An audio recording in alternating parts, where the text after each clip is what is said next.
Hi, people. It's Rod. I'm here. Mic working okay? Looks like it. Hey Rod, yeah, I hear you. Okay, good. I'm going to mute and fix my tea.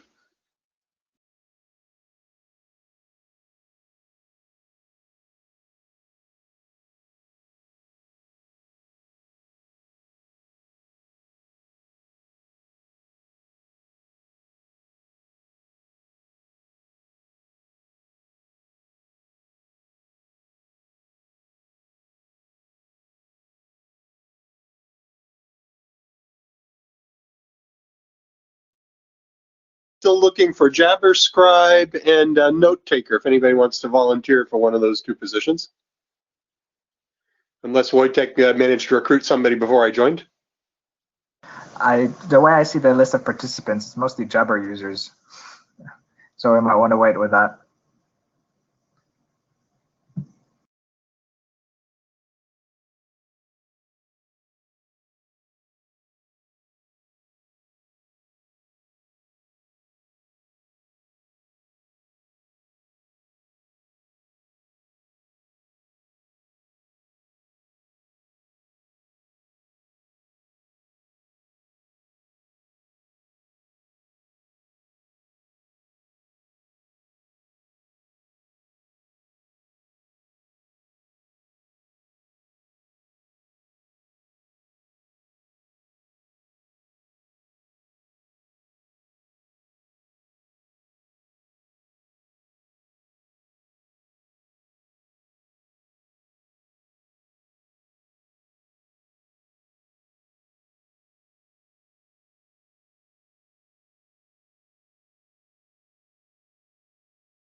Good afternoon, whatever it is, wherever you are. For me, this is actually pretty convenient time. It's 2 o'clock in the afternoon, Tokyo time. We'll start in just a minute or two.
Right. Whilst we wait, let's begin the meeting.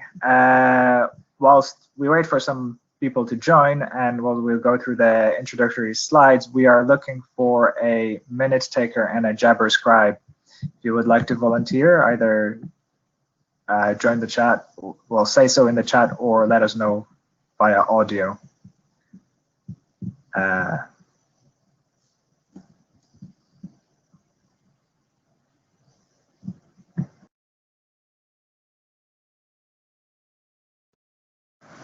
You're muted, Rod. The unmuting took several seconds. Otherwise, we may have to volunteer somebody. Yeah. So whilst people are thinking about volunteering, I'll go through the usual note well. Well, as seen on the screen, I'll give it a few seconds.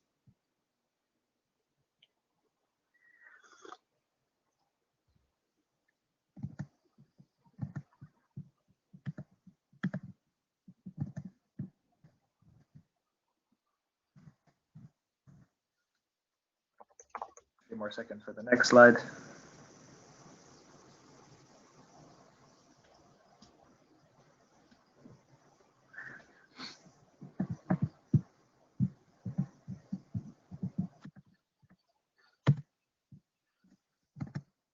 And the goals of the IETF.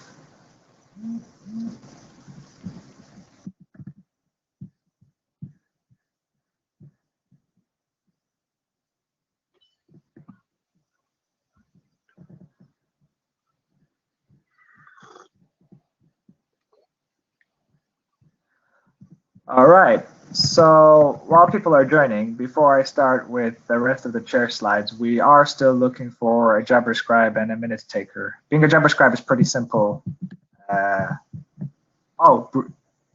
Bruno just says he doesn't see the slides. Does nobody see the slides, or do people actually see the slides? There's a presentation view button at the top.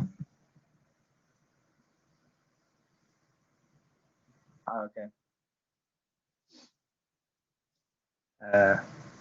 Well, for Bruno, there's a presentation button on the top, so maybe that's it. Anyway, we're still looking for Jabber scribe and minute taker volunteer.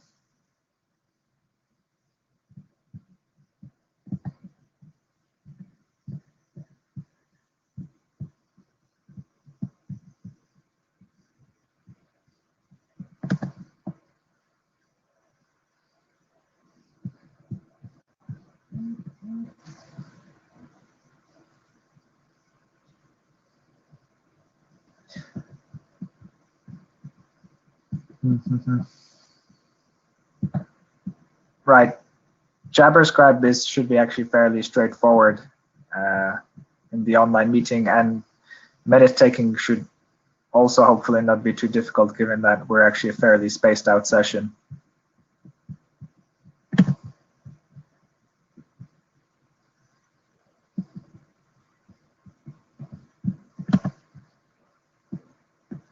Bruno. Yeah. My mute and unmute button has extremely high latency, like in excess of 5 seconds. Bruno, you're asking to share the screen, which I don't think is what you wanted to do, is it?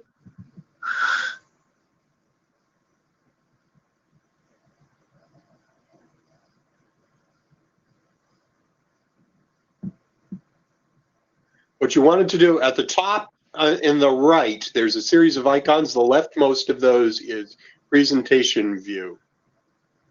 Not your own, not to share your own screen, but to it should be right about the middle of your screen at the top, or at least it is on mine.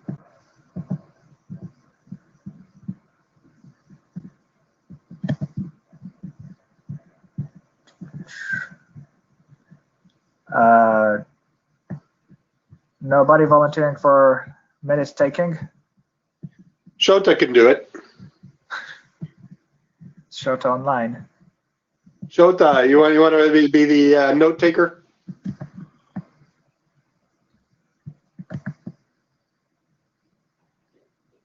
I see him online. I'm not sure if he's hearing us or not. Let's see. Can't see slides or Rodney or hear audio. That's interesting. Is there audio? I can't hear anything. Oh. Seems to be working okay for me. Yeah, some people do hear it because people do react in the chat to some of my questions. Weird. Let me just reshare the screen. See if that works.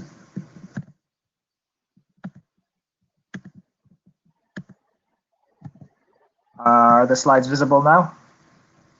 And we're still looking for a minute taker. Oh, on this Shota. Shota still hasn't confirmed.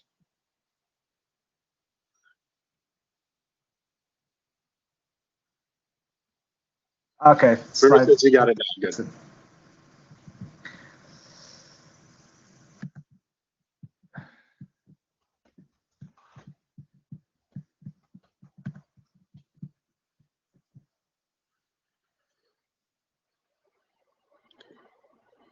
Bruno says he can do the meeting minutes. Great. Then we need so we need a JabberScribe. Thanks, Bruno. Yeah, although JabberScribe last time wasn't well, was somebody just needs to monitor the chat screen. Okay. Thanks, Bruno. So if somebody does actually want to monitor the chat screen and then let us know if we're missing something, that would be great. Otherwise, I'll just move on. So the agenda for today is to spend the first 10 minutes on things like slides do not work, people not hearing audio, and other online issues. Hopefully we've got most of that out of the way now. We'll then go for a talk about measurement device independent quantum key distribution by Josh Slater. It says 20 minutes, but it will actually be 30 minutes. It's a typo.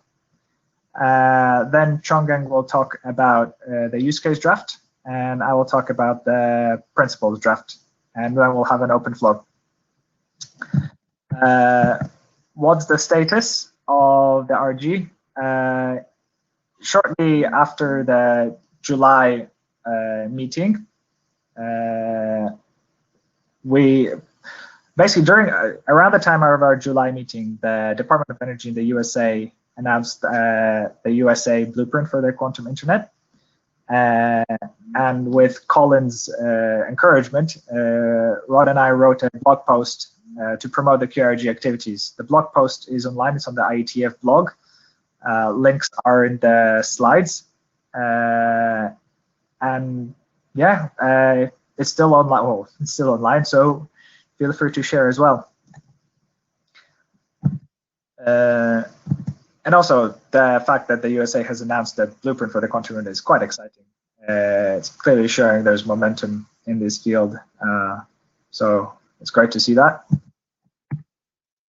Other than that, what's the current document status? The principles is basically almost ready for, was basically, I think, ready for last call, but we'll see today at the meeting. The use case draft is almost there as well. We'll be discussing some on that today. And there's 3 expired drafts, which are expired, but people do every now and then keep asking about them. And there is, they are of interest. It's just that they'll have to at some point be picked up again when somebody finds them interesting. Again.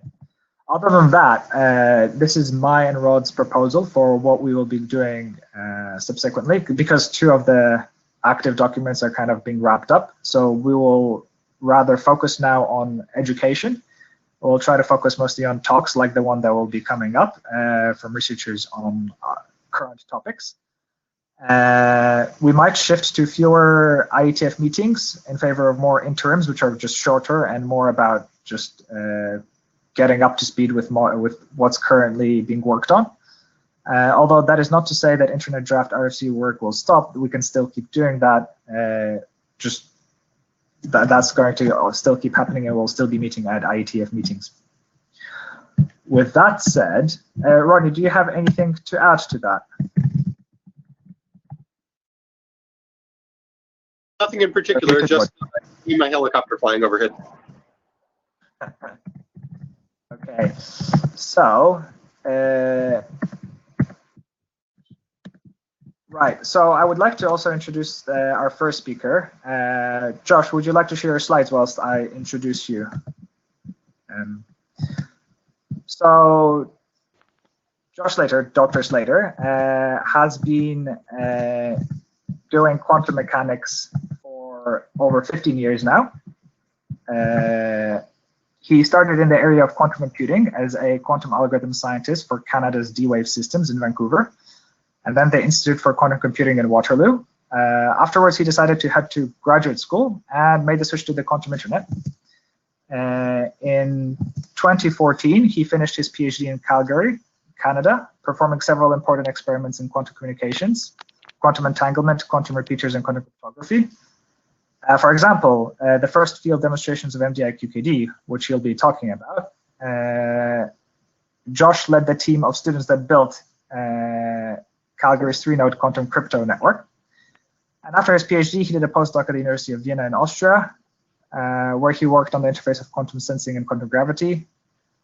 And so having had a whole range of experience in quantum, he joined QTech in the Netherlands, where he is a quantum scientist engineer leading one of the engineering teams focused on raising the technology readiness level of quantum communications and building quantum internet deployments. Let me now grant his screen, and I will let Josh do the talking now. Great, thank you, Wojciech. Thank you for the introduction, and good morning, everyone. Yeah, my name is Joshua Slater. I'm at QTech in the Netherlands, so it's about 6 a.m. In the morning right now, and this is my first time being at the QIRG or IRTF, IETF, any of these sorts of meetings. So this is kind of exciting and fun to see what happens here. I was asked to give a little bit of a talk about MDI QKD, and I said, well, what kinds of things in particular might this group of people be interested in? And I received a list of, I think, 8 or so different topics and questions. So, and a lot of them were more about quantum internet than MDI QKD itself. So I decided to say a few things about quantum internet too. So Josh, you're not sharing video. I don't know if you intended to or not. So we have your slides, but we don't have the view of you. Sure. I don't know if that was up to you whether you want to share it. But I know your camera works because we saw it during the test session. Because you saw me earlier. I can share video. Here we go. There we go. Up to you. Good. Looks good. Thank you for the nice compliment. Okay, good. So what is the quantum internet? I guess everyone in here knows, but just to be clear, the quantum internet will be a quantum communication network that will exploit the properties of light. Whether or not you know about qubits, it doesn't really matter, as long as you know this is what we're trying to do, exploit the properties of light. And that's for a number of different reasons. For instance, there could be users that say, I have important documents and I want to authenticate it. There could be users that say, I have some particular chunk of quantum data, and I want to get this into a quantum computer. That will need a quantum internet to do this. And there might also be quantum computers situated somewhere in the quantum internet. And these quantum computers might want to connect to other quantum computers, share entanglements, share quantum states for some kind of cloud quantum computing. And these are the kinds of people we imagine will be using the quantum internet. So that was a little why we want to build it. Let's start with something a bit fun, which is the top 7 facts, just so we're all on the same board here. The first is that the quantum internet will use quantum technology to provide quantum services to users. I think we all agree on this. The next one, which I hear sometimes, some people ask me if the quantum internet will replace the conventional internet. And of course, the fact there is no. Quantum will not replace the conventional internet, the conventional networks. It's only going to supplement it with new functionality. Third fact is our communication channels are definitely going to be optical. We have no way in the physics world to make qubits with radio waves. We don't know how to detect qubits with microwaves all that well. So we are definitely looking in the optical domain. And we will definitely be using fiber optics. In particular, we need low loss, especially right now, low loss optics, fiber optics between locations, typically something like 30 dB, with no conventional active elements between them. We can make just about everything that's needed for the quantum internet into 19-inch rack compatible modules. We do this for a number of our modules. Others are doing this as well. We are going to need infrastructure locations, and those infrastructure locations will have to be responsible for the support and for the security, for instance, the energy, for instance, cooling. If we are talking about security, which we'll get into a little bit later, then they need to be responsible for things like access controls and logging. And then there are some questions there, some open questions still, like what kind of specialized technology or specialized support can we expect from these locations, like dry cryo cooling or compressed gases? If you have opinions on that, I think it would be great to know these. Feel free to drop that into the chat. They can drop things into the chat while I'm speaking, right? Okay, Yeah, good. Yeah, great. Also, redundancy. We can build redundancy into the quantum network. I get asked this a lot. We can do this, though the best techniques haven't been explored yet. And the 8th, not really a fact, but there's really a lot of uncertainty still. We don't know who's going to be building the hardware for this. We don't know where it's going to be laid down. We don't know how much control is going to come from agencies like governments, for instance. And we also don't know how we're going to get to a full-blown quantum internet. Nevertheless, we have something of a roadmap that has been developed at various stages. QTech had a particular paper on this about 2 years ago, which in the way we lay out this roadmap is going from certain low-level functionality, like just point-to-point qubit transmission, and increasing quantum functionality over time. So we're down here right now, point-to-point qubit transmission. These are commercial products. You might be aware that you could buy these things, and these commercial products allow for things like quantum key distribution at the moment without end-to-end security. And that quantum key distribution is for applications in encryption, authentication, and whatever else you might use a key for. What is slowly coming out now, ready for industrial development, is multi-point to multi-point qubit transmission. So that is for things where you have a larger network and you can do end-to-end security across this network, still up to some distance limitations, which I'll get to. Again, for encryption and authentication, but other applications like password verification, position verification, there's a few other things. Then we know we have to be developing things like quantum entanglement and quantum memory. There are early field trials coming out in many locations, in particular in the Netherlands in 2021.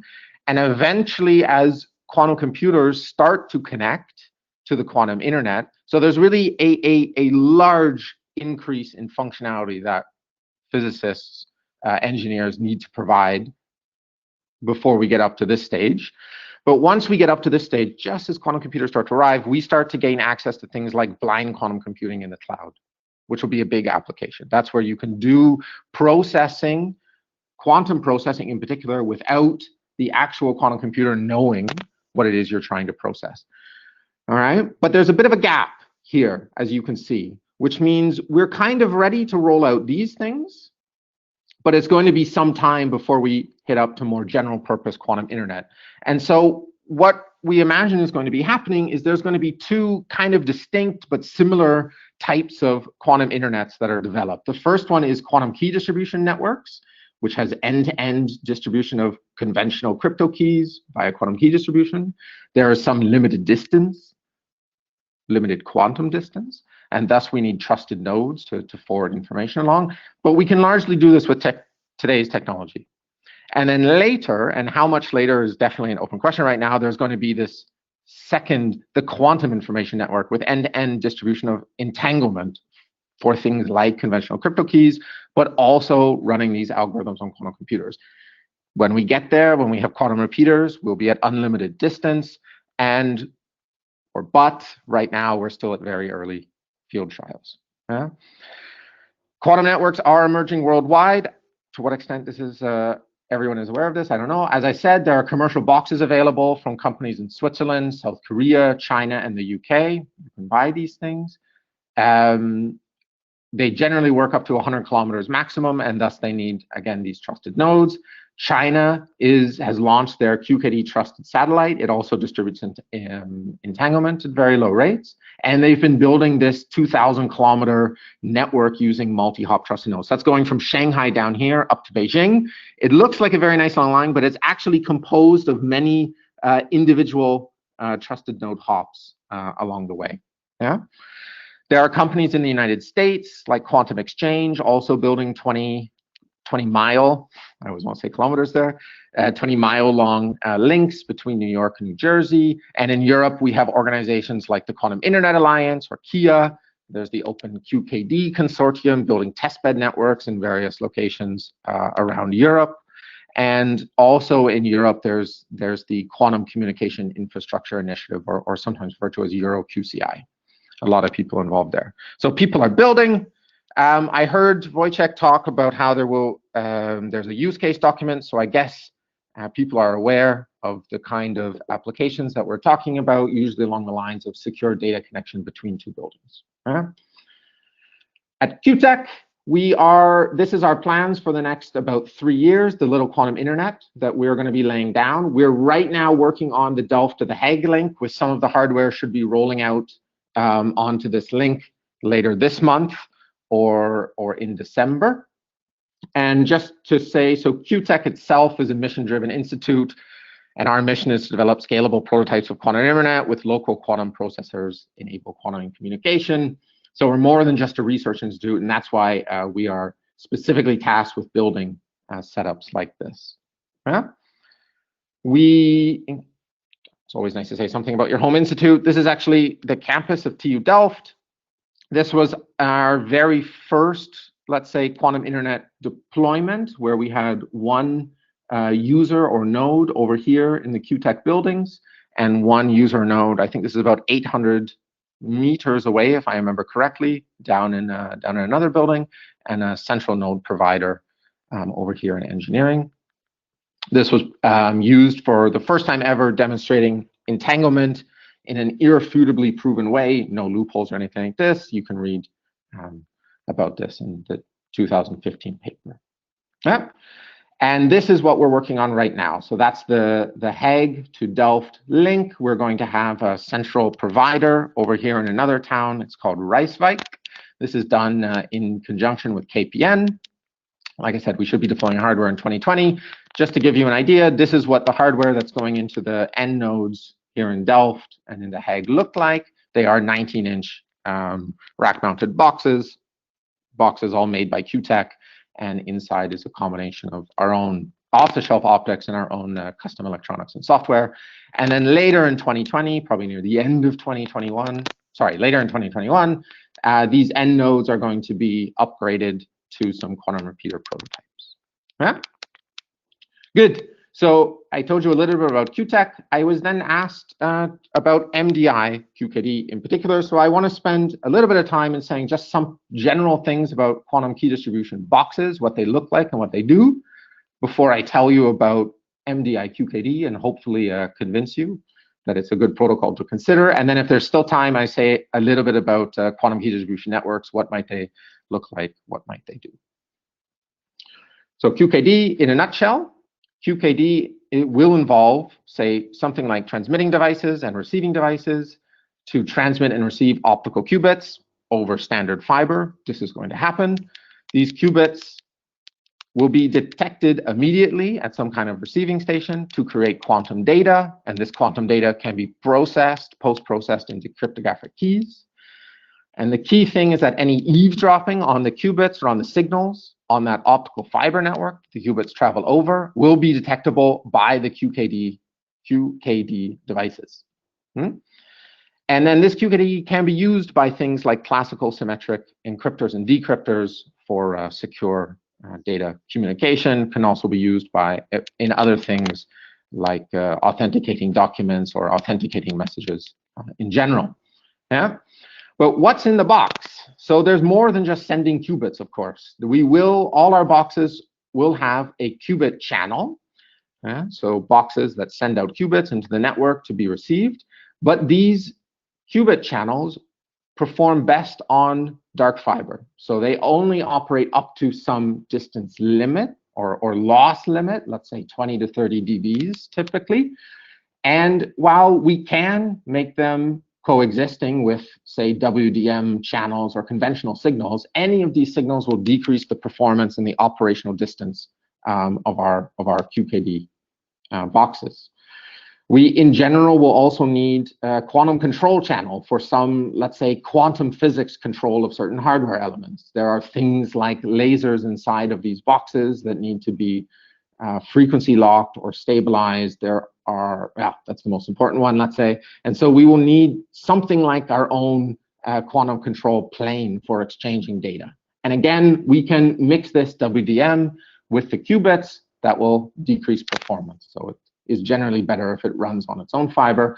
And of course, we also generally use a conventional control plane or conventional control channel for things like enabling the network, delivering service across messages, et cetera, et cetera. And again, WDM is fine. WDMing that with the quantum control channel is fine.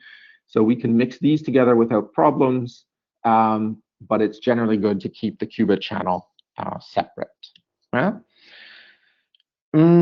Trusted nodes, I'll just say, so trusted nodes, we need these because of this 20 to 30 dB limit. The way we get around that for people that want to service over more than 20 to 30 dBs is by essentially having an intermediate, what we call trusted node, which receives qubits, translates that to just classical data, and then translates that back to qubits, which sends over an optical fiber again to another receiving device.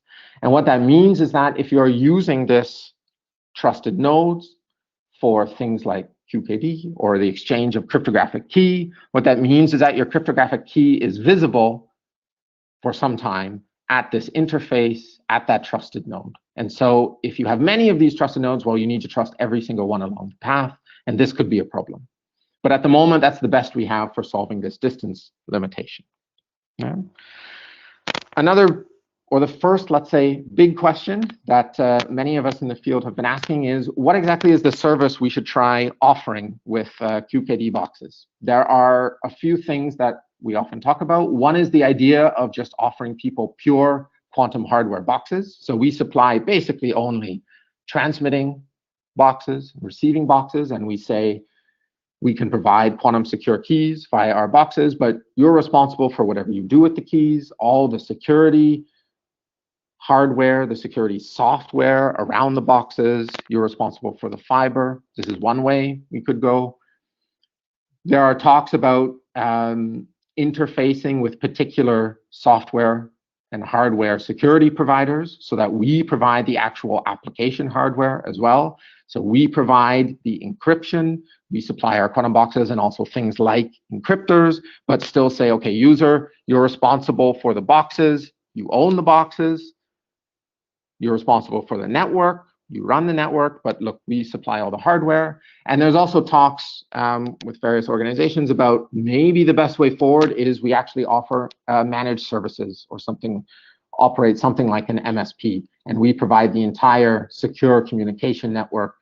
We supply the fiber, the physical network, and we simply connect to users who request particular services of us and then we accept their data and send it across our network. So this is an open question. If you have thoughts on that, also love to hear them. We have, aside for this, there are some other open questions that we generally have in the field as well, like what kind of quantum secret key rates will be expected of us. I know this depends very much on the use case and what services are requested, but at times even ballpark or order of magnitude estimates would be helpful for us going forward. We also generally don't know what quantum service, quality of service agreements should look like in the quantum domain. SLAs. We've had talks with organizations over what SLAs should look like for quantum in terms of things like priority, key lengths, availability. Security parameters comes up in quantum as well. What kind of certified security parameter we should have. And also, I think what's interesting is that all of this is likely to be pairwise defined. These are open questions. And then also generally, what security level? Are we aiming for business confidential, government confidential, government secret even? And this has important implications on how we as a community go forward with building the hardware. Because obviously, if we are aiming for government secret levels, that imposes a lot more constraints on the hardware, for instance, than say business confidential. Okay, good. So that's a bit about quantum key distribution boxes and a bit of the open questions that we have. Let me tell you now about MDI QKD. So there are lots of different protocols for QKD. You've probably heard of BB84, BBM92. There's many others, GG02, CAL, DPS, and there are many ways to compare them. Technological readiness level, typical key rates, maximum distance, the security proof, because they're not all fully proved, at least in terms of quantum security, whether or not they can be easily upgraded to quantum internet networks in the future, and how susceptible their hardware is to attacks, for instance. These are all things to consider. In general, most QKD protocols are point-to-point, which means if you have a lot of users, let's say in this case 4 users that want to communicate to each other, they need either dedicated point-to-point links, something like this. They all need sending hardware and receiving hardware, or they require something like a trusted node, or at least some node in the middle that can reroute signals around, something like this. There are a few protocols, and MDI QKD, that get around this issue. MDI QKD stands for Measurement Device Independent Quantum Key Distribution, and you'll see why we call it Measurement Device Independent in a little bit. But the idea behind it is that you have one central node, all your users connect to this. It is a way to go point to multi-point. It is a way, as we'll see in a second, to more easily upgrade to quantum information networks. And along with entanglement-based and BBM92, it also gets around a lot of the susceptibilities to attacks on hardware. They're just completely eliminated. Yeah? So MDI QKD, we generally say, we've been arguing this is a bit more practical because it's inherently networked into things like star networks. Users only need a fiber link to the central node. Any pair of users can then create secret key. So it's immediately point to multi-point with minimal fibers. Yeah? It's also more cost effective. So the users can be added anytime they want just by adding a single connection, which is good. And also, at least at QTech, we design all the hardware so that all the expensive hardware sits at the central node. So there is one major hardware investment to build a central node to kick off your network. But then there's only inexpensive stuff that lies around at all the users. So adding in more and more users is much, much less costly. And like I said, upgradable for the future. I'm going to get to that. But it's also more secure. And the reason for that is this central node is not a trusted node. The central node never has access to the key. It never has access to any sensitive information. And this is not just by hardware design. This is by design of the physical protocol itself. In fact, if the central node attempts in any way to gain access to the key, that will appear like any other eavesdropper sitting on the fiber, and the users will immediately know this, which means they don't, in principle, have to trust the central node. Yeah, the best that can be done, even if you give that central node over to an attacker, the best that can be done is denial of service attack. Okay? The endpoints themselves, they are only send-only units and not vulnerable to receiver attacks. And that is a very key thing because, so this is a particular table that comes from the ETSI white paper from 2018 on implementation security of quantum cryptography. So inside this ETSI white paper, they listed a large number of security issues against quantum cryptography systems, against QKD systems, Trojan horse attacks, multi-photon emission, et cetera, et cetera. The first, let's say, block of these, it's about the first 4 of these are against the senders. And all of these can be avoided by what's called privacy amplification. So PA, privacy amplification, PA, PA, PA. The next block of these are all against receivers, the detectors. And there it is much more tricky. So there the techniques to protect ourselves against these attacks involve things like active monitoring, like detector symmetrization. The problem with active monitoring, of course, is that, well, what happens if someone attacks your active monitoring? What happens if someone hacks into your active monitoring or takes control of your active monitoring? Then this is no longer a good security measure. What is explicitly listed throughout the document is, look, MDI QKD, MDI QKD, MDI QKD is intrinsically a way to protect yourself against a large number of these attacks. So we always say MDI QKD is more secure for this reason. And then the other point is this upgradability. So I'm not, to what extent everyone is aware of this, I don't know, but in general, for quantum internet, almost every architecture at the hardware level for quantum internet has things called quantum repeaters, say at 2 locations. And these quantum repeaters, about halfway between them, actually very close to halfway between them, is a midpoint station that does some kind of Bell state measurement. So this entire block is essentially what functions as your quantum repeater. You need 2 users or repeaters with quantum memories and your midpoint station. And the key thing is that this midpoint station is identical to what we use in MDI QKD. This is intentional. Because QTech is looking long forwards into the future, we are designing our midpoint station, our central node for MDI QKD, to be identical to the midpoint station needed for quantum repeaters. Which means that if you put, let's say you build exactly this setup here in a star with your central node or midpoint station, these users can be upgraded in the future just by adding in quantum memory and a little bit of extra control, hardware and software, can be upgraded to quantum repeaters.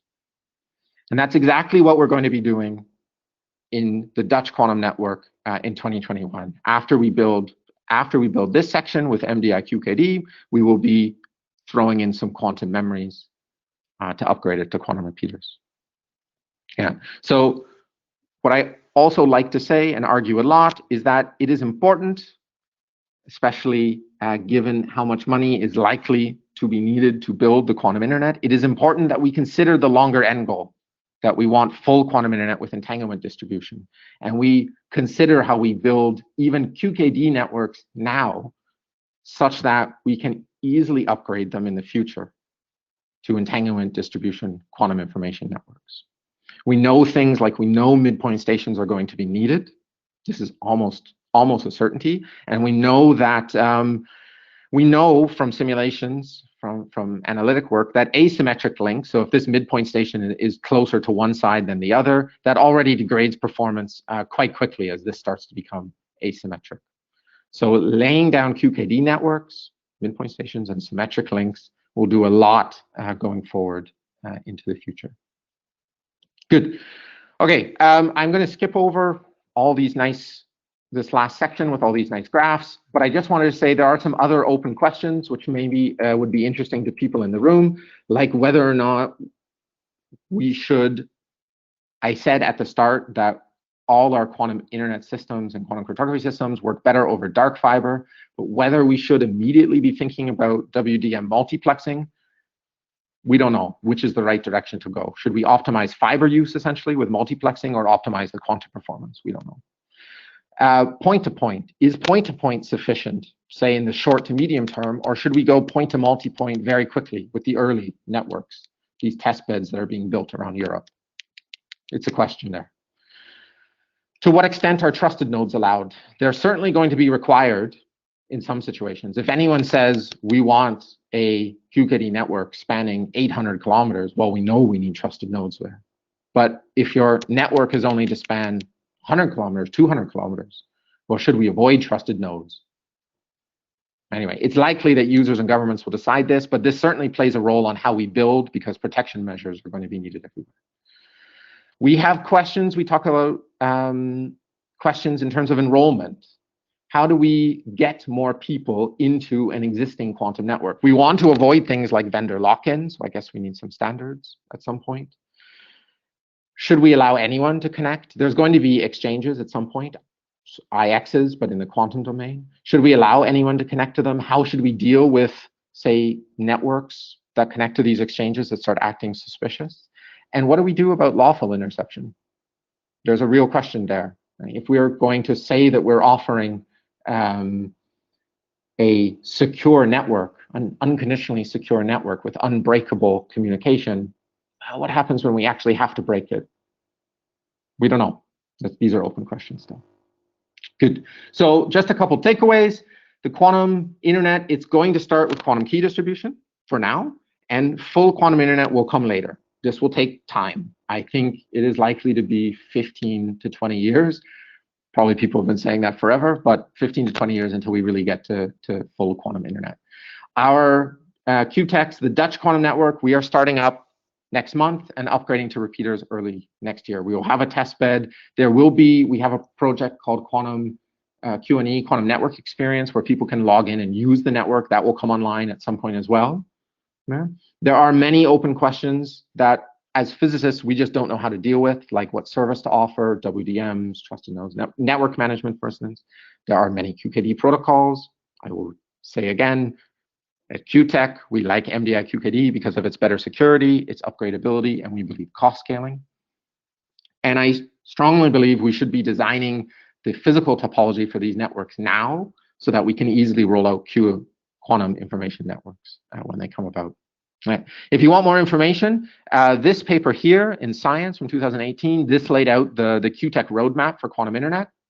Feel free to check that out. That goes into much more detail of some of the things I said. And also, if you like listening to me, you can Google me on YouTube, Joshua Slater QCrypt. I think I have a 90-minute talk on more details of MDI QKD when I was younger and less secure, let's say. But yes, so that's there as well if you want more details. Anyway, thank you very much for listening. Great, thanks, Josh. Great talk. So, questions. I actually see something on Jabber from Bruno. Why do we need QKD or PQC to replace classical public key infrastructure in the first place? Yeah. Can you say something about that? Yep. I normally have some slides about this, but the issue is that when quantum computers come about, there is this Shor's algorithm, which will allow breaking a number of algorithms that are used in conventional cryptography. Not the symmetric encryption algorithms, but the asymmetric algorithms that are used for key distribution and key encapsulation. And so the problem becomes, when these quantum computers are about, if rogue governments or rogue agencies, people we don't trust, have access to them, if they will be able to break the current today public key infrastructure we use for key distribution, which essentially means they'll control the communication network, honestly. I've heard that from other people as well in security. And so we need some better techniques to protect that key distribution. And one way to do that is quantum key distribution. Great. We'll have time for one question. Somebody has one. I always have questions if nobody else does. Go ahead, Rod. Actually, this is actually a fairly low-level, simple one. How long are the links you're actually installing? I gather that one of the links on your 4-node ring that you drew in the Netherlands is actually pretty long for the current technology. Yep. You're talking about going back to this one. Yeah.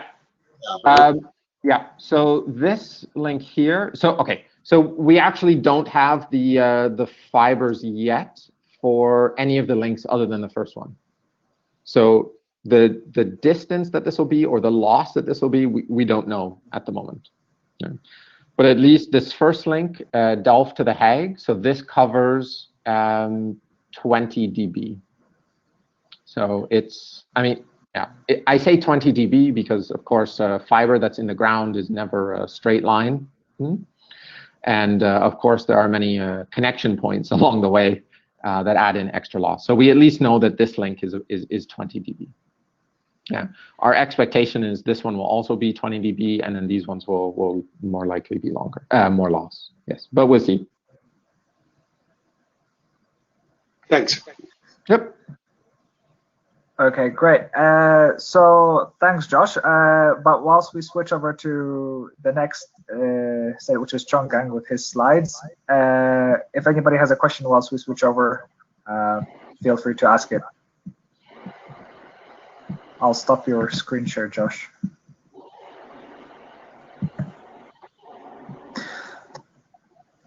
Okay, thanks, Josh. Hope everybody found that interesting. Oh, I have something from Joey Salazar. Would you like to unmute yourself? I think you have to do it yourself.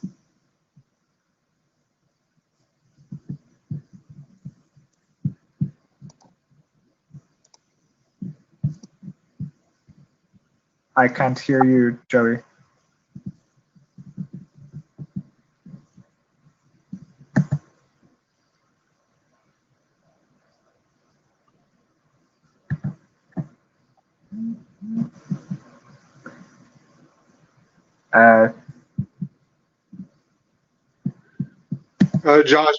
Joey says he'll put it here on the chat. Okay. There was also another question in the chat from Shota, and he said, "Josh, did you say that the QKD networks have E-to-E end-to-end conventional keys?" I'm not sure if he's asking about the authentication of the nodes, or. So the QKD networks can provide end-to-end conventional keys. Okay, so it provides end-to-end keys to the end nodes, but does not have E-to-E confidentiality, or it does have end-to-end confidentiality? Okay, I think that might be a discussion because I'm not exactly sure how Shota is defining confidentiality here. I mean, certainly there will be, it is known that it would be easy to see where the traffic is coming from at any given point, so you would know. Yeah, I mean, you would know who is distributing keys with who. This could be figured out just by monitoring classical traffic. But the key itself would not be known to intermediate nodes, at least in the case of MDI QKD and entanglement-based and other protocols like this. But yes, okay, certainly. so your midpoint Bell state analyzer node there, yes, does not have to be trusted, but you get secure end-to-end keys across that, right? Yes, and then okay, so that's the question I was asking. Hallman Baker just said there's traffic analysis attack, and I completely agree. You would know which users are at which times trying to generate key with each other. That said, the keys would then be storable, for instance, and you wouldn't know from that point when these keys are getting used in principle. Okay, Wojtek, I think we need to move on. We're already running a little over time. That's fine if we run a bit over time. We do actually have a bit of leeway this time, so we won't have to cut anything short. Okay, thanks, Josh again. There's a question you can answer in the chat offline from Joey, but in the meantime, we'll switch over to Chonggang. So hi, Chonggang. Okay, just go ahead. Hello, hi, Roger, can you hear me well? Yeah, I can Yes, hear we you. can hear you. So I assume the slide is fine, right? Okay. Looks good. Okay, thank you. Hello, everyone. My name is Chenggang Wang. So today I'm going to share with you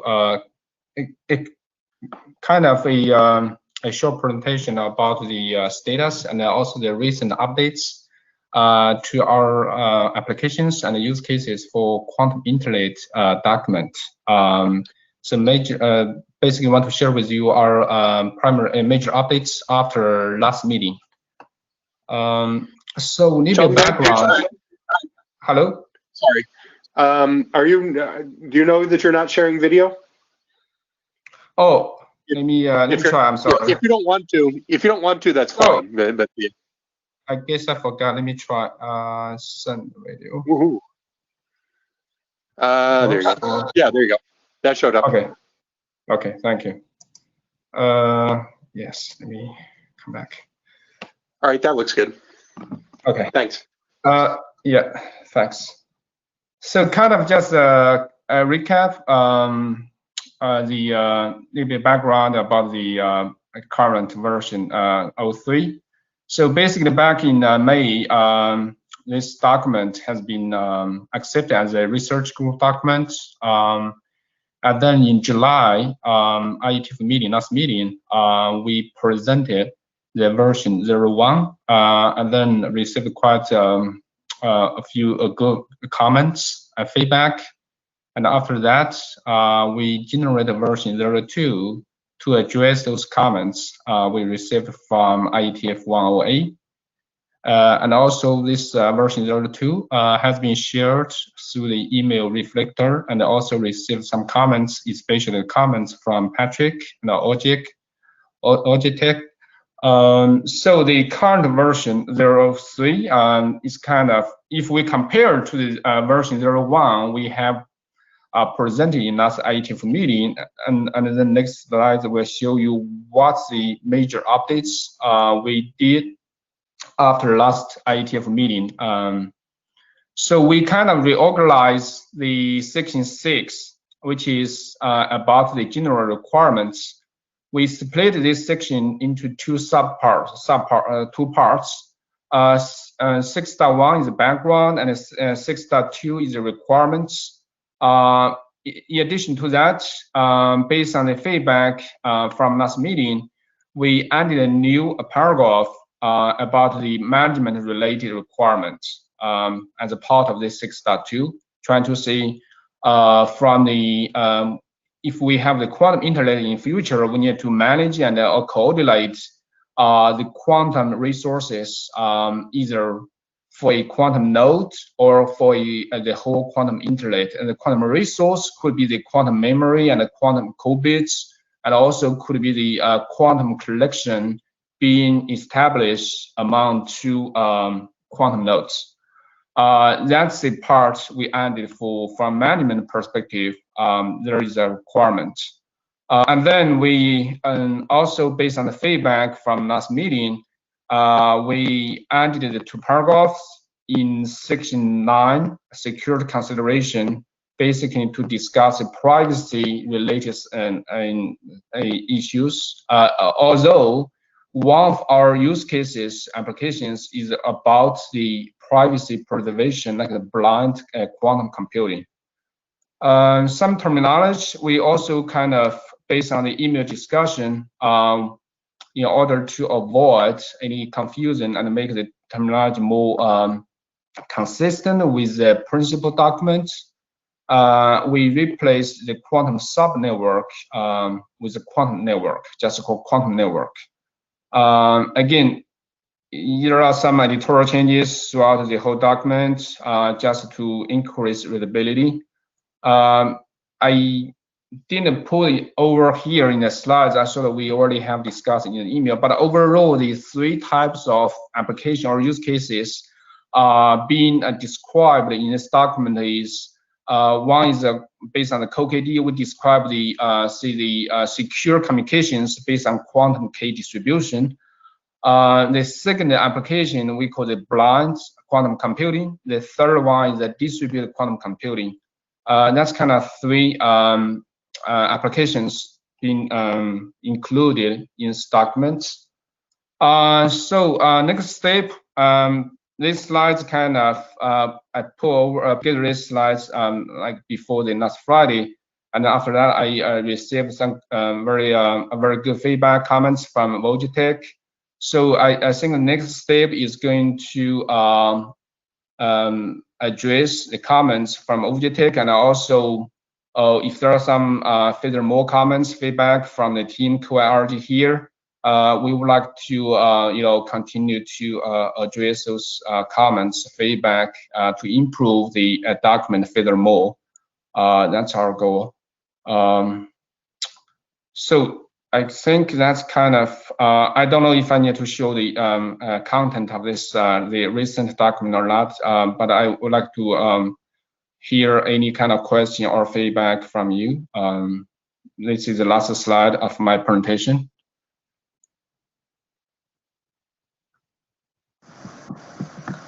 Great, thanks, Chonggang.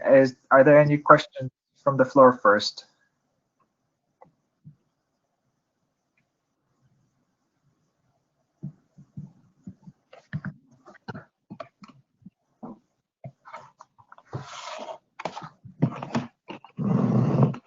Joseph, did you mean to enable your mic instead of your camera?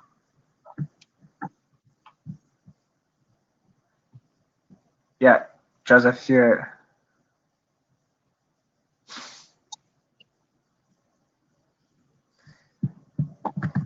Okay.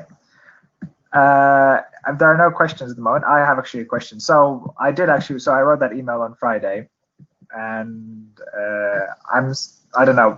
I'm still a bit confused about your classification of control plane versus data plane applications in a quantum context. I find the distinction fairly clear when you draw your analogies in the classical context, but I'm not entirely clear what your definition of control plane is in the quantum context. Could you actually explain that a bit more, maybe?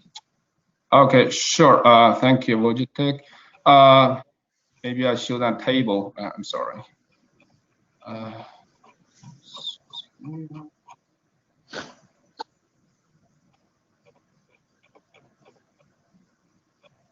think it comes here. Yes. Can you see this table? Trying to. Yes. Okay, thank you. So here we're trying to do is use this. Of course, we have the text description. I saw this table, probably a little bit easier for us to discuss. So here we have the three columns here, like a classic internet examples in terms of control plane, data plane. And then in the middle, we call these standalone quantum network examples. Those could be when we say standalone quantum network, basically like the isolated just one quantum network. And then the third column here, quantum internet. In future, if we have the the full quantum internet, what will be examples in terms of control plane and data plane applications? So let's look at the classic internet. That's very clear. I assume we have the ICMP or DNAs. Those kind of application or protocol, they are used to enable the data plane application like a web browsing or email, whatever. So basically, control plane here is not for the end user. It's to facilitate the data transfer, data transmission among end users. And then a standalone quantum network example here. So we were trying to use the same not principle, same methodology, trying to say if we look at a single quantum network, what will be the operations look like? The control plane for classic internet, what would be the operations for the equivalent to data plane for classic internet? So here we were saying for the one of the major operation for the one single quantum network is kind of we call the entanglement distribution in order to establish end-to-end quantum collection among two users. That's kind of the major purpose for the quantum network. And then for doing that, we need some support, some signaling to control the entanglement distribution. And then we put over here trying to say, oh, it's kind of similar to the SMP or DNAs, like, because the signaling here is not for themselves, it's for the quantum and for the entanglement distribution. So from this perspective, we thought it might be a valid example when we talk about the control plane, data plane. But I know there might be something a little bit different from like we do here for the classic internet. And then when we look at the quantum internet, this third column, I think it's a little bit more clear here is no matter what, let's say we have a QKD, we have some even if the repeater, quantum repeater based QIN quantum information network, but the data plane is still like very similar to the classic internet. Could be like the video conference, but it has a better security using QKD based secure communication setup to allocate the quantum case for let's say just both parties for this video conference. It's more secure. That's a data plane application. And then for this case, in order to support this application on the data plane, the control plane will be the QKD or the quantum pin, in order to serve or facilitate this QKD-based video conference. That's kind of the what we were thinking about is control plane, data plane for different types of internet, classical or quantum. I don't know if that's clear or answer your question, Logitech, or yeah, it does. So basically, it's now that you've explained it, it's kind of really clear to me now. I was just really confused for some reason from the text. So maybe I'll just go reread the text and highlight which parts confused me. But actually, you do raise an interesting point here, which I don't think has occurred to me before. Maybe just me. Is that when you say quantum ping, I think you imply that some of the quantum traffic also counts as control plane. Is that correct? Yes, and also this quantum pin actually is contributed by the comment. I remember from Patrick or someone. Basically trying to, I think it's a good comment. First of all, it's kind of used to test if a quantum collection has been established between a pair of quantum nodes. Right. Yeah. Right. Yeah. Because the pin for the classical internet is trying to say, oh, if I can reach a IP address or not, I get to use the pin to escape. Yeah. Okay. Here. Yeah. Okay. No, thanks. That's clear to me. Thanks for that. Are there any other questions from the floor?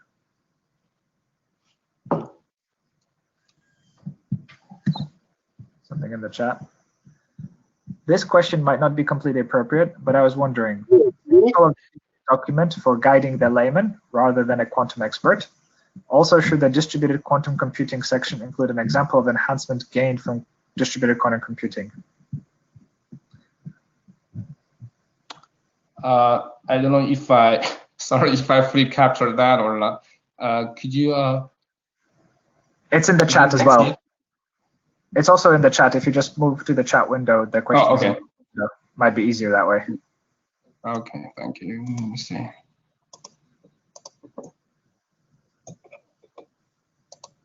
And yeah, you scroll down.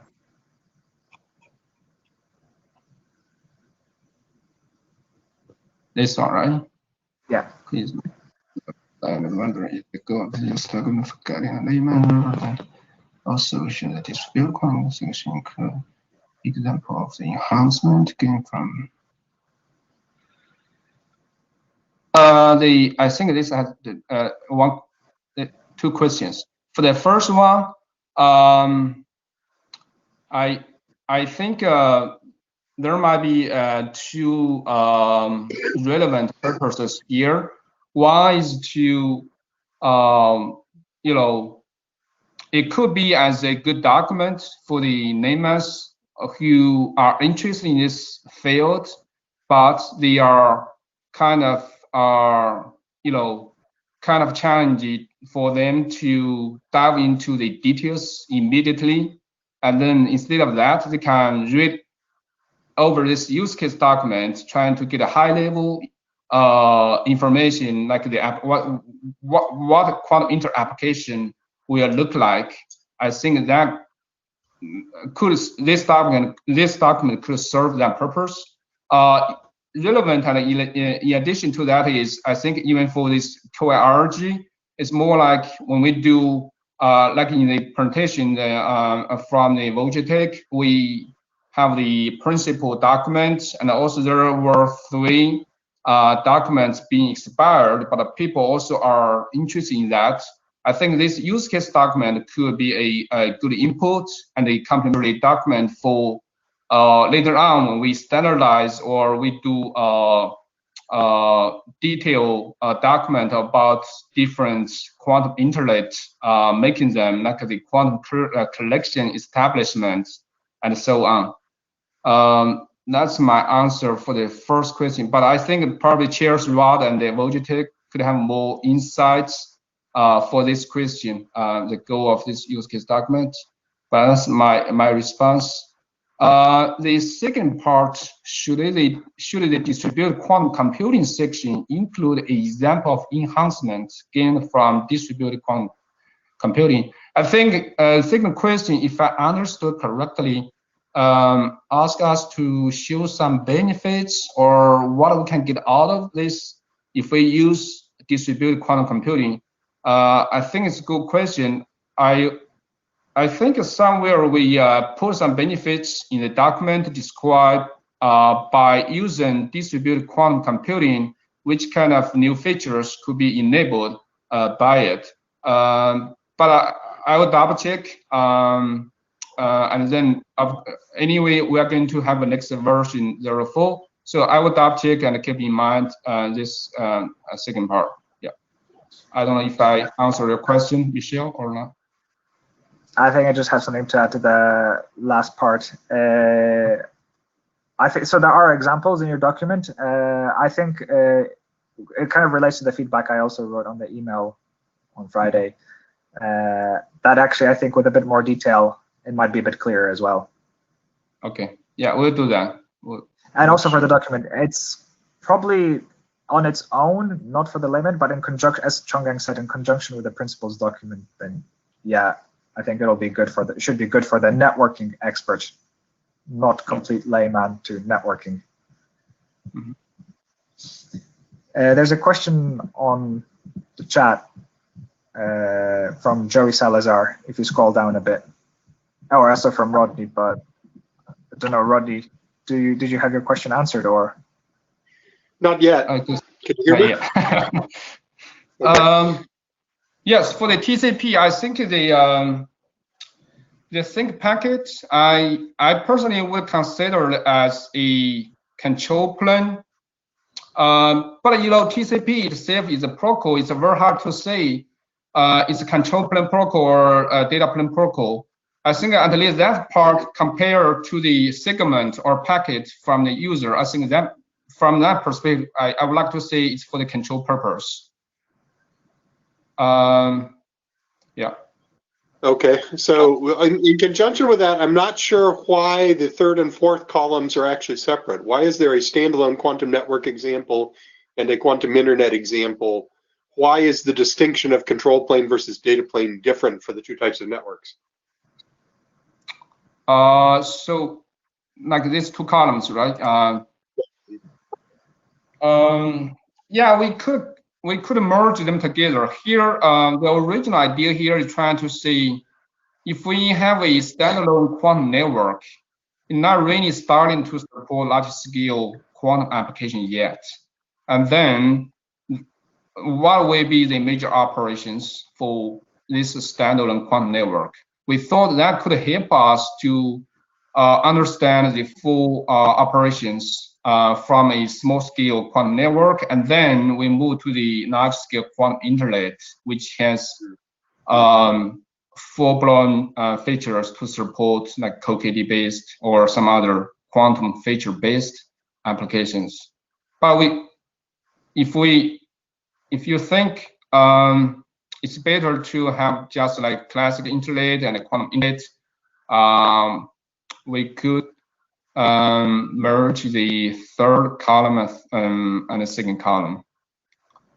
I think for control plane, for actual control plane work, there probably is a substantial amount of work at the border routers, but for the use cases document, I'm not sure that even the existence of a border router should actually matter. We should be able to run these applications in theory across a border, although maybe not all networks will support all functionality in the early days. So I think it's more a matter of whether you cross a boundary that changes functionality as opposed to just an administrative border.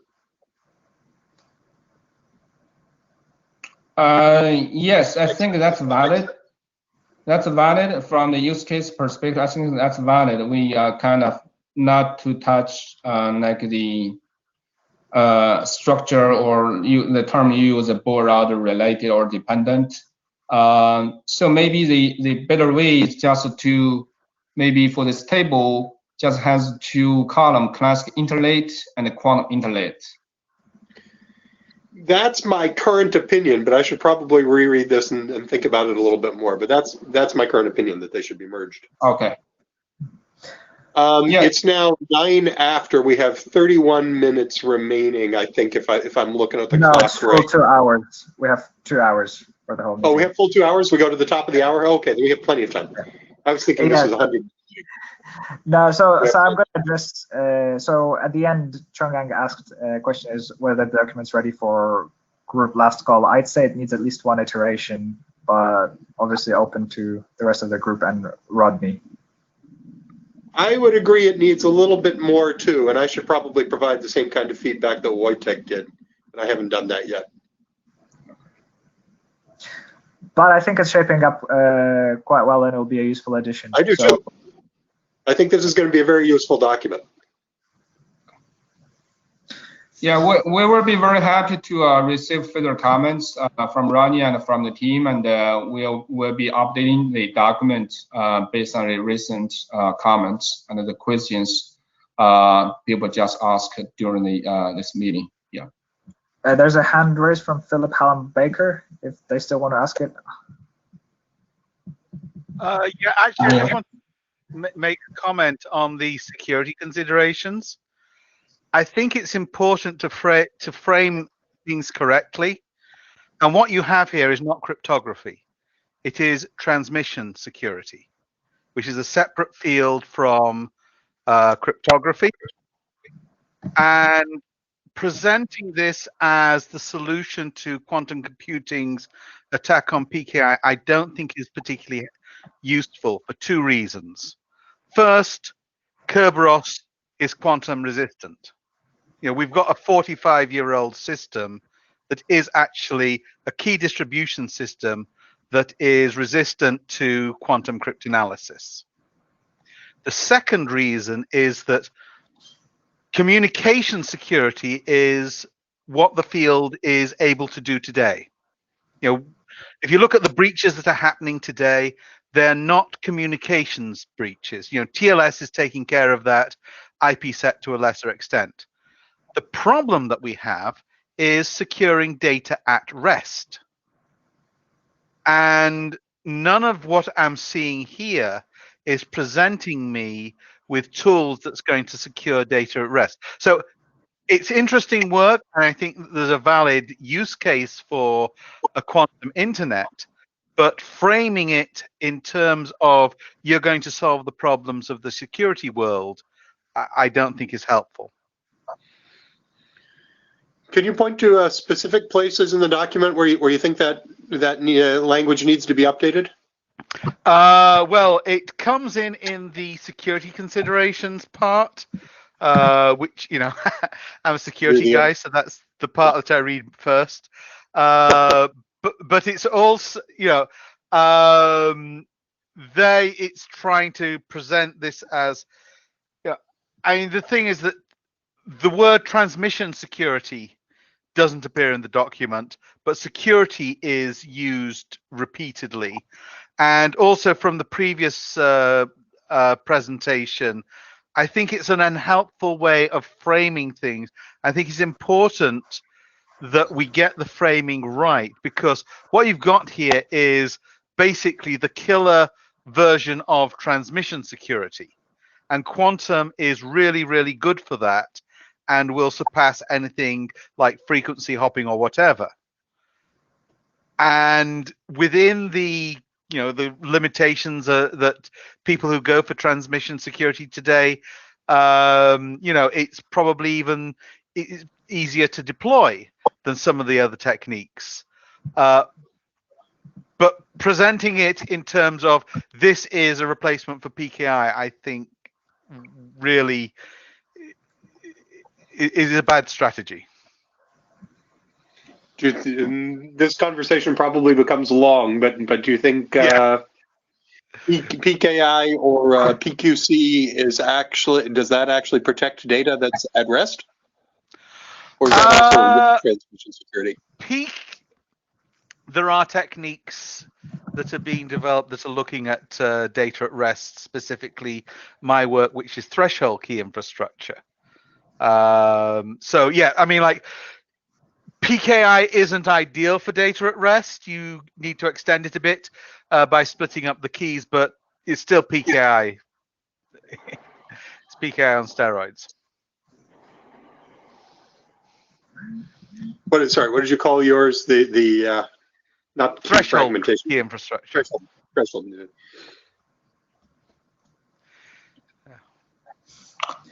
I mean, the point is that you're not going to be able to take this framework and extend it to data at rest, which is actually what we can. That's what people are really being concerned about with quantum and doing things like all that stored data, the data that we encrypt today that we want to keep secret. That is what is really scaring us, because if I encrypt a top secret or compartmentalized security document, it has to be secure for 30 years.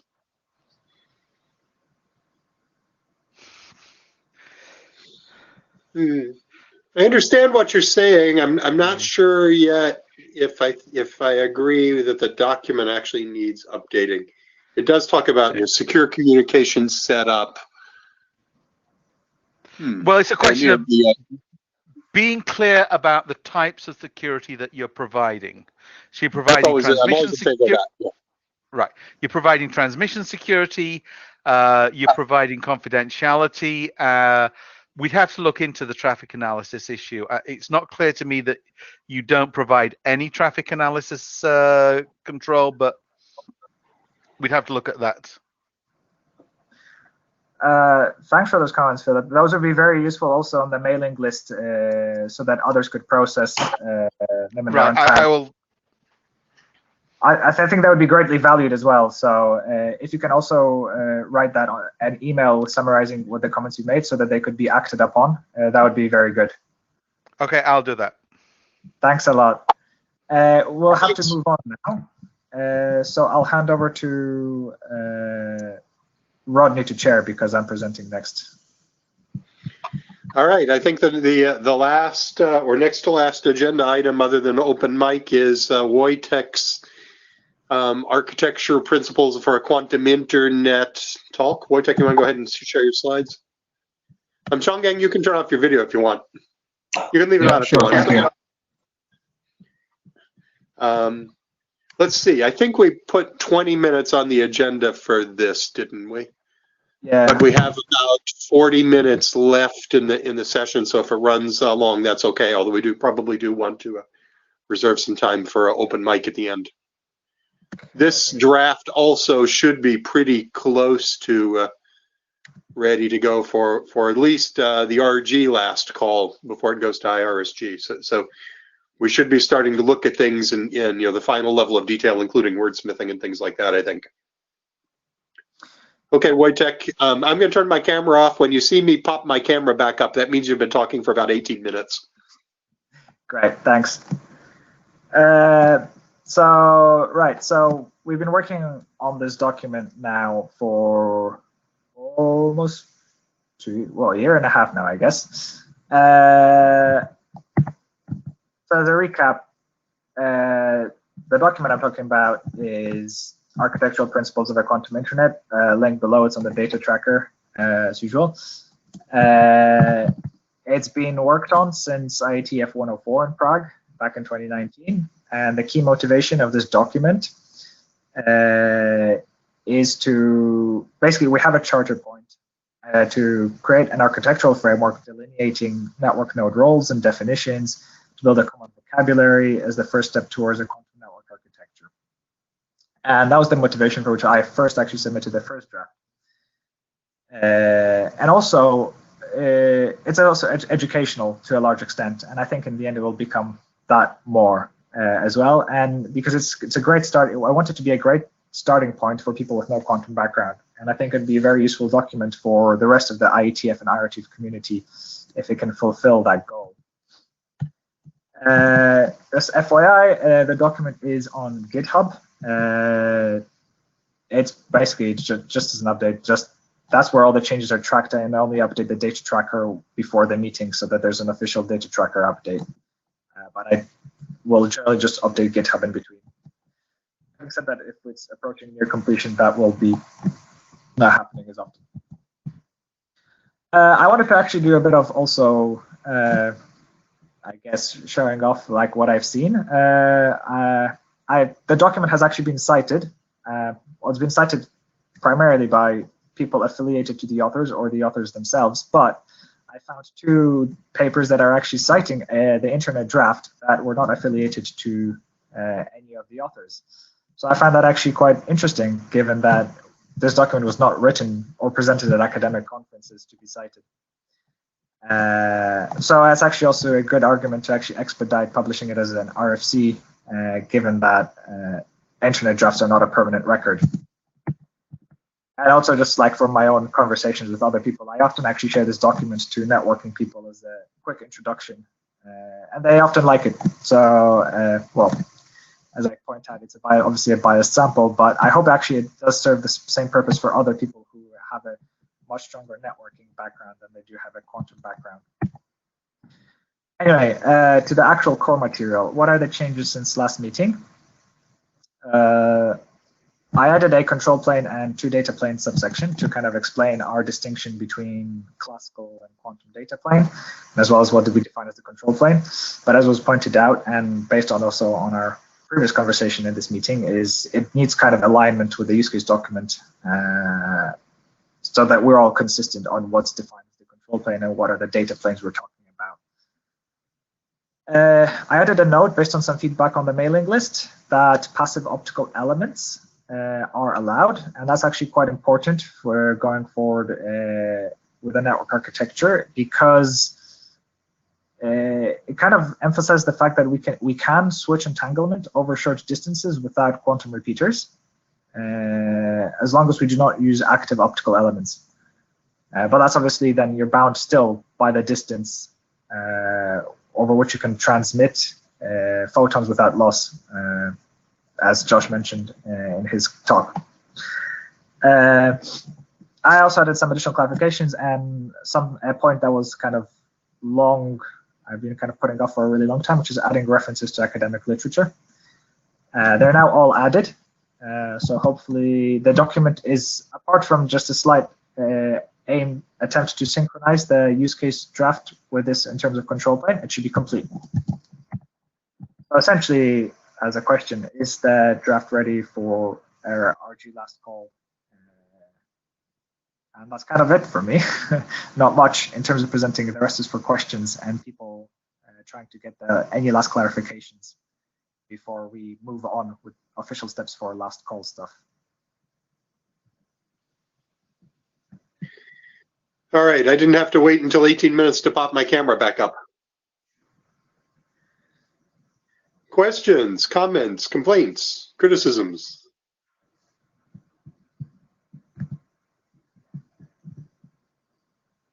Advice, agreements, arguments?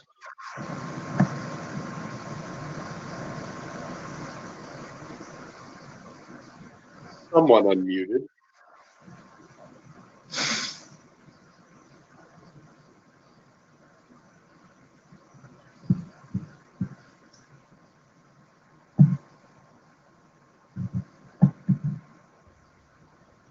Anyone?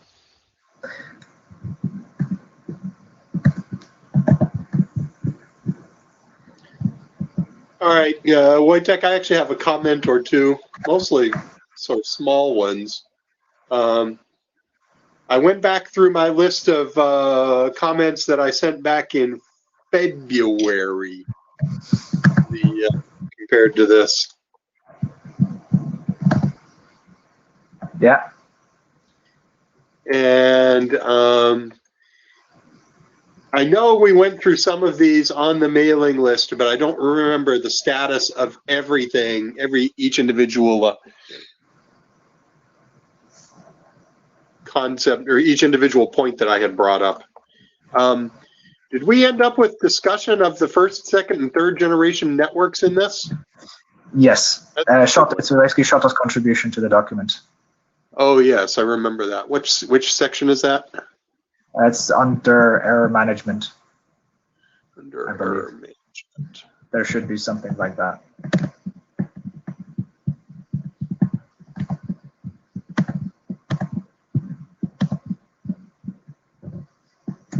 Error management 4.4.3. Page 13.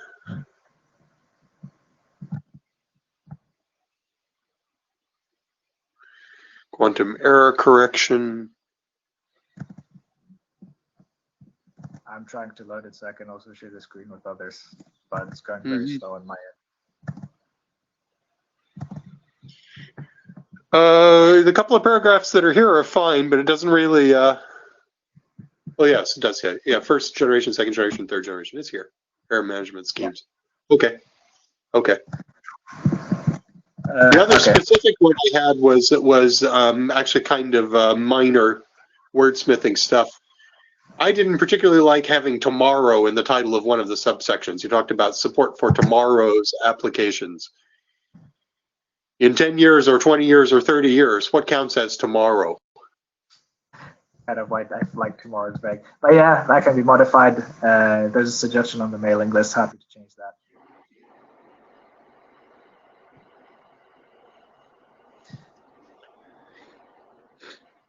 I did not go through everything on the mailing list to see sort of how we were relative to each individual item on the mailing list. I was assuming you were taking care of that.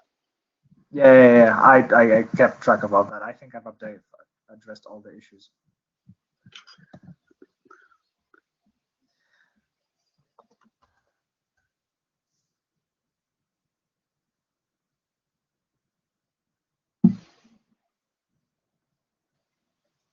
I guess in the absence of other comments, does that mean the group's positive about having last call and moving forward with the RFC, barring some wordsmithing?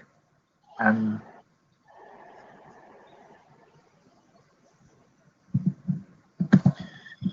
one thing I do think we should do before we declare either one of these ready for last call is we should actually sit down and read them in parallel and make sure the two of them don't disagree in any substantial either technical or terminology basis. I've read them both, but with days or weeks between readings, and so I haven't tried to actually do that. Yeah. Well, I guess perhaps because I did say in this presentation that there still needs to be alignment on the control plane, which addresses your thing that these documents should be consistent with each other. Perhaps let's keep this question of last call for the mailing list rather than answer it right now, because I still need to update that control plane section at least, or at least make sure it's consistent.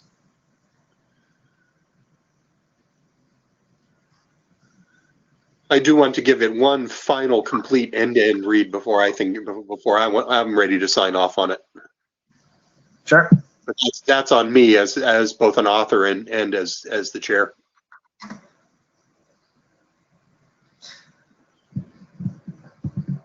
Cool. Well, then that's it for me. There are no questions from the group.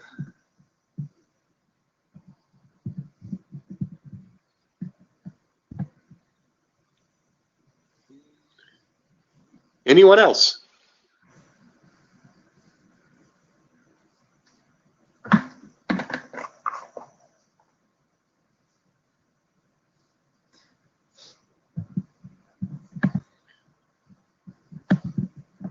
All right, let's ask how many people in the group have read the this architecture document. Let's see, what draft is this? This is version 5, right? How many people have read either draft 4 or draft 5? How about we use the show of hands tool? So There should be a way to do that. How do you know exactly how to do that? Yeah. So there's okay. I'll ask the question and see how this works. I'll just ask how many people have read the architectural principles draft, or are you specifically interested in the version 4, version 5? Well, I think it's probably good to ask how many people have looked at it relatively recently. I think the update between 4 and 5 was not huge, so I think either 4 or 5 is probably good enough. But some of the earlier ones, there were some pretty drastic changes between 00 and 01 and 02. Okay, so let's see how this works. Oh, I've just asked the question, and I guess now participants have to raise their hand or not raise their hand. Show hands tool. I think for those who are looking for it, I don't know how it shows up to other people. Yeah, it shows up to me, okay.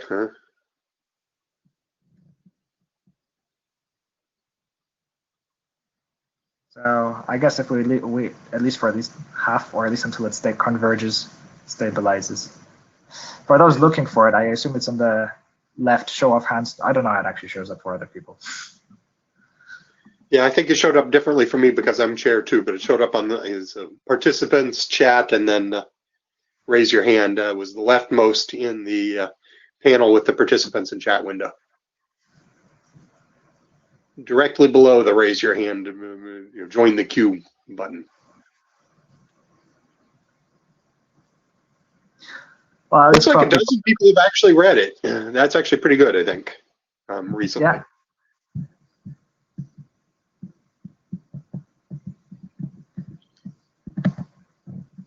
Okay, well, so about that many, let's take it for, well, this can stay on whilst we discuss it. 12 people have read it, so I don't know. Diego and let's see. Diego and Joey both said that they read it and found it useful, that they like it. Thanks. Yeah. Cool. I'd say if we've had a dozen people actually read it recently, then we've had sort of a good set of eyes on it. But I do want to give it one more complete read next to the other one before I'm ready to sign off. Sure, sounds good. I'm not in a particular rush, but yeah, hopefully maybe before the next actual IETF meeting that we do attend. Well, I would actually like to see it sent for our last call and sent to the IRSG within the next couple of weeks if we can achieve that, because by the 1st of December, we're moving into end of the year mode where people's distraction level gets high. Yeah. Shall we move on to the open floor then, or is there anything else that you want to say on the? That's all I had on the draft. Cool. So the last item on the agenda is open floor, which I guess is an opportunity for everybody to ask any questions they have. Like, I think all questions about the quantum internet should be askable. Also, opinions on what the QRG should do next in light of, wait, let me actually share my initial slide for the next steps that I proposed. Let's see. Josh is still here also, so if anybody has questions going back to the first presentation on MDI, we can also go back and talk about those. So if anybody has any suggestions of other than what's kind of currently on the screen of the next steps for the QRG, opinions, and also just any questions, they can be technical questions as well as to how does quantum stuff work, etc. Groups meant to be aimed for collaboration, and kind of education is part of the collaboration. So yeah, so open floor.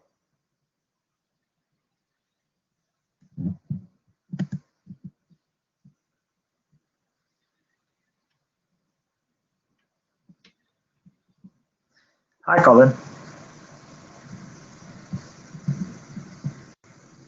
Hi, can you hear me? Yes, I can hear you. Good, good. So unfortunately, I missed the beginning, but I was wondering if prototyping and testing was one of the next steps. To try and validate some of the ideas in the drafts in experimental implementations. That's actually a really good question for either Josh or Wojtek. Is you guys are actually building a network, and does your implementation actually conform in some useful fashion to the architecture document? Yes, thanks, Colin. That's a great question. Yes, so Josh basically, as he said in his talk, there will be a first link up between Delft and The Hague by the end of this year. It's going online. So that is one example.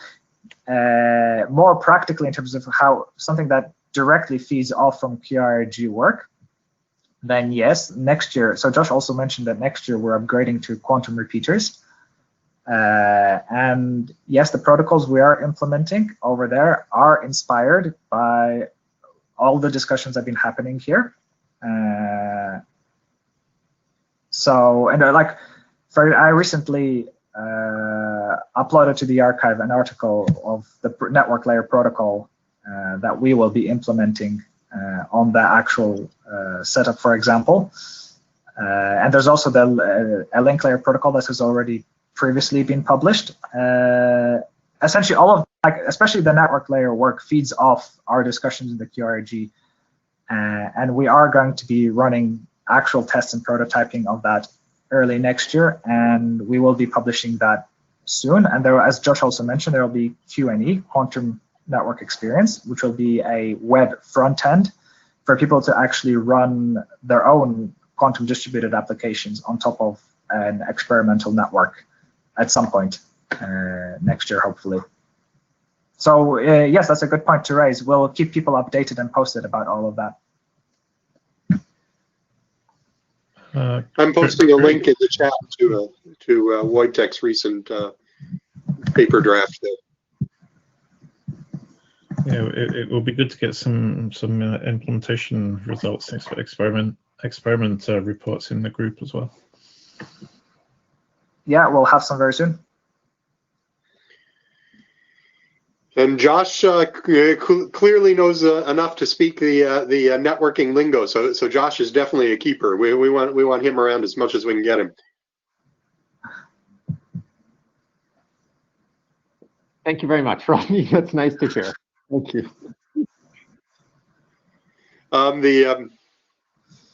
I did have a question going back to that, which I think is actually related to Shota's. Wojtek may also have some comments on this. Shota and I were both sort of initially a little bit confused about whether the MDI central node actually has to be trusted or not. Part of that goes to the definition of what counts as a node, which in some of the work that we've done, we've sort of waffled back and forth about that. So your midpoint node that serves as the Bell state analyzer, we have debated off and on for years as to whether that counts only as part of the link and therefore is not visible in hops further down the path, or if it's actually a full first-class network node. And we had decided at one point that we thought it belonged only to the link, but we had not looked at this multi-point switching star-shaped kind of architecture that you're talking about for MDI.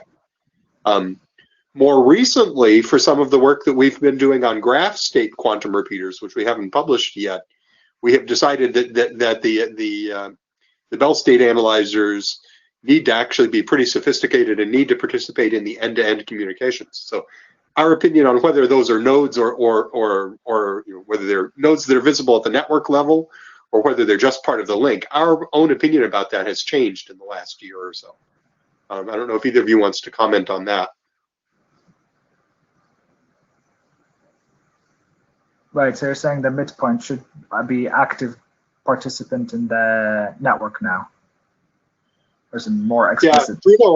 Bruno also commented on that on the In the case of MDI QKD, the middle node facilitates star-shaped, so it also includes MEMS cross-connects and things like that. It's more than just a BSM. It's more than just a Bell state measurement device or a Bell state analyzer. Yes, for MDI, I think it is, and also for the graph state-based repeaters, which we haven't talked about yet at all in QIRG at all, but I think for both of those cases, the Bell state analyzer probably has to be a full-fledged network that participates in routing and security and appears in the network topology and all those sorts of things. Whereas, a year ago, our opinion was that it shouldn't. And speaking as an individual, running our own research group. Josh said in the comments here, he also believes that the midpoints and center nodes should be active participants because it's acting to bring point-to-point, point-to-multipoint functionality. Yeah, so the MDI use case actually brings that up pretty clearly to how important that is in that respect, I suppose. Yeah, the way my thinking has been going is that the Bell measurement station, the midpoint, is so especially the star networks that MDI QKD will work on, and Josh showed. I find, to an extent, an analogy between local area networks and layer 2 networks and what can be achieved with such a midpoint station, where we have a kind of local area network around a single Bell state measurement station where we can have multiple end nodes connected to one. And the switching is done by the Bell state measurement in the middle. And this involves no entanglement swapping. Well, it does, but no quantum repeater entanglement swapping. Just that midpoint station. And then when we want to go beyond these local area networks, we need proper quantum repeaters with quantum memories, which can perform an entanglement swap on a stored qubits. And that's kind of closer to what we know as layer 3 network layer networks. So I do actually agree that perhaps the midpoint, well, not perhaps, I do agree that the midpoint is an active element and will draw analogies to local area networks. And in fact, most realistic deployments, early deployments, might actually be just multiple end nodes around a single midpoint station. At least practical deployments, experimental deployments, will probably be a single central station and multiple end nodes. Okay. Other questions? Anybody have another topic they want to bring up? Can one cascade midpoints? Can one cascade midpoints? You can certainly cascade optical switches if your end-to-end loss is low enough, but the endpoints with the measurement devices themselves, or sorry, the midpoints with the measurement devices themselves, probably not. Yeah, the way I understand the question, I'm going to say no, because you need very good synchronization between the two end nodes using the same midpoint in order to. Kiriti extended the explanation a little bit. If A, B, C connect to MD1 and MD1 connects to MD2, and then MD2 connects to DEF. So no. In this current hardware, the MDs only receive, right? So your connection between MD1 and MD2 there, it's only going to receive. But if you put node G in between MD1 and MD2, then you would have a large network with multiple hops, and then you're doing multiple hops of MDI, where you have multiple memories involved. Josh could probably answer that.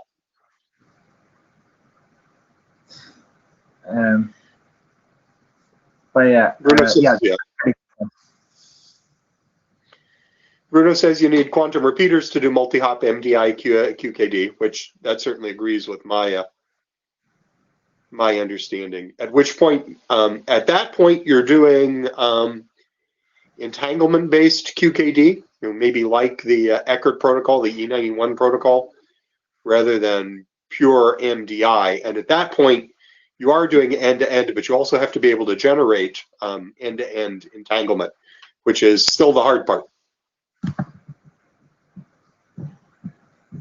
Josh, did you want to pop in voice-wise and talk about what you were just talking about there? Yeah, sure. Sorry, it was just in regards to the discussion of whether midpoints are active in the network. So what I was writing was that the Chinese network is essentially a long connection of almost like super nodes. They're trusted nodes or something like super nodes, and then many users can connect to these super nodes in almost a star-like fashion. So one way to see this network is really a chain of midpoint type stations with each midpoint station having its own star network around it. Yeah, and I believe the American network between New York and New Jersey will have a similar physical topology, physical construction, which then to me adds to the argument that the midpoints are active elements inside the network. Who's leading the New York to New Jersey work, and is there something public about that? This is an organization called Quantum Exchange. Okay, I know them. Joey also has a question in the chat here. Josh, you might be the right person to answer that. I'll just read it out loud. If the measurements on qubit operations during the secure communication setup, referring to the use cases draft and follow up from IETF 108 regarding data description, can be potentially used to identify track the user establishing that setup. So basically, is the QKD connection setup anonymous?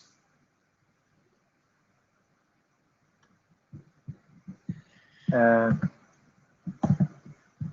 would say, well, it's as anonymous as normal control plane traffic, to be honest. It's actually not, unless you protect it. Yeah, no, it's not anonymous, unless somebody corrects me. It would be interesting to try to build something anonymous on top of it, but the most obvious implementation, I think, is not. To get anonymous communication, I think, so for quantum key distribution, I think it would be difficult to build anonymity on top, but there are other applications which do distributed quantum-based applications which do guarantee anonymity, but we have to go beyond quantum key distribution networks into quantum information networks. And they go into this is beyond my expertise because it's application level for quantum, but there are things such as like anonymous transmission in the quantum domain, where you can transmit quantum data without your receiver actually knowing who it was transmitted from. So there's scope for much more anonymity, but it's beyond quantum key distribution.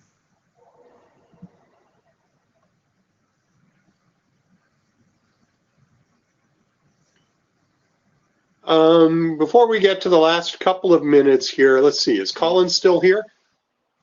If Colin's still here, I'm pretty sure we did this last time, but since that was several months ago and we're closing in on final call for these two drafts, Colin, do you want to quickly toss in a word or two about what the process needs to be to finish these off? Yeah, I mean, the process for finishing the drafts off is that the group and the chairs come to the conclusion that the work is done, and then you send it to myself. I think you can do this in the data tracker, and then I arrange for the IRSG to review it and give feedback. And most likely there will be some comments, and the draft gets revised as a result of that. There's a check that it doesn't conflict with any work in the IETF, which I think in this case is unlikely, and then it gets published as an RFC. Sounds good. Sounds good.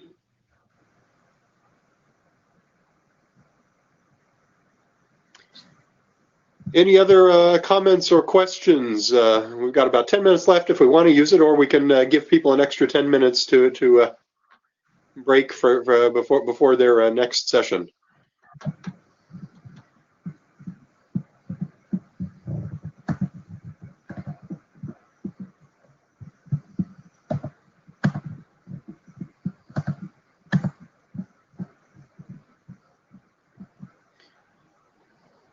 Bruno, we'll look forward to your notes.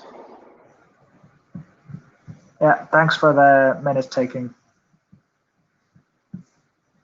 I think that basically wraps it up. I'll stay online for the next 10 minutes, myself at least, if people want to ask questions. But overall, I'd say the meeting's basically over. I think we can declare it closed. I do think, by the way, that we should actually try to meet face-to-face the next time all of IETF gets to meet face-to-face, just because it's been a nice long time. The next, let's see, March has already been declared to be online. Is that right? I think. Yeah, that's declared to be online. So hopefully in July next year. Hopefully we'll see everybody in July. I think that's optimistic, but okay. I think March is right out, but I think July has a reasonable shot of actually happening. Yeah. All right, thank you all, and we'll see you on the mailing list and hopefully in person sometime middle of next year. Yeah, thanks everybody.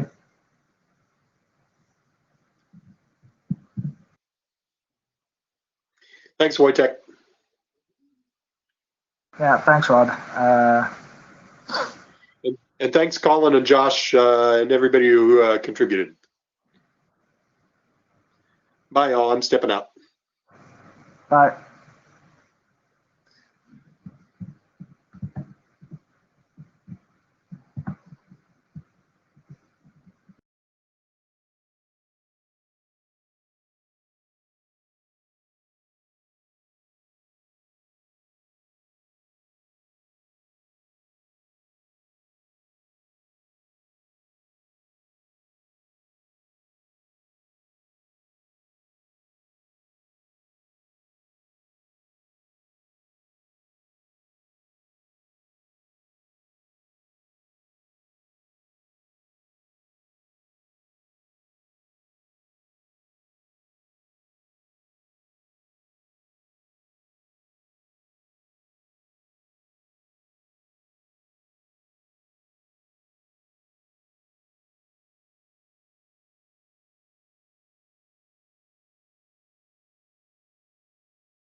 Can you hear me, Joshua?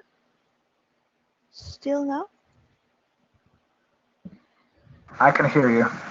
Now you can hear me. Okay. Thank you. Just wanted to check. No questions or anything. Just wanted to make sure that my mic was actually working. Okay. Thank you for staying. I'm actually using the space here for the chat a little bit. And Okay. okay.